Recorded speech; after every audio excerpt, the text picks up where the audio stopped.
অপেক্ষার অবসান।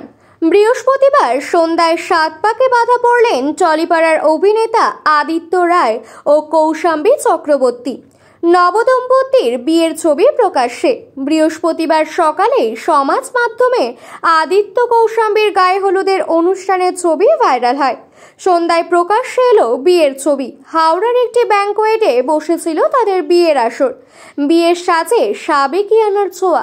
আদিত্যের পরনে তসরের পাঞ্জাবি, কৌশাম্বী সেজেছেন লাল বেনারসিতে, মাথায় লাল ওড়না, গলায় সোনার হার, নাকে নথ, বাঙালি কনের মুখে হাসির ঝলক।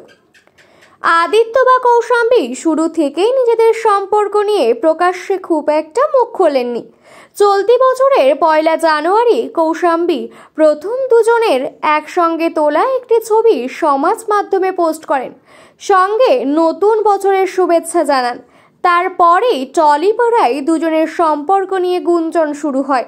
এই ছবিকে অনুরাগীদের এক অংশ যুগলের তরফে সম্পর্কের শিলমোহর বলেই ধরে নেন। গত মাসে টলিপাড়ায় তাদের বিয়ের খবর ছড়ায়। আদিত্য সম্প্রতি পাগল প্রেমী ছবিটির শুটিং শেষ করেছেন। অন্যদিকে কৌশাম্বীকে দর্শক এখন ফুলকি ধারাবাহিকে দেখছেন। বিয়ের জন্য কাজ থেকে আপাতত দিন কয়েকের ছুটি নিয়েছেন আদিত্য কৌশাম্বী। আগামী 11ই মে তাদের রিসেপশন পার্টি।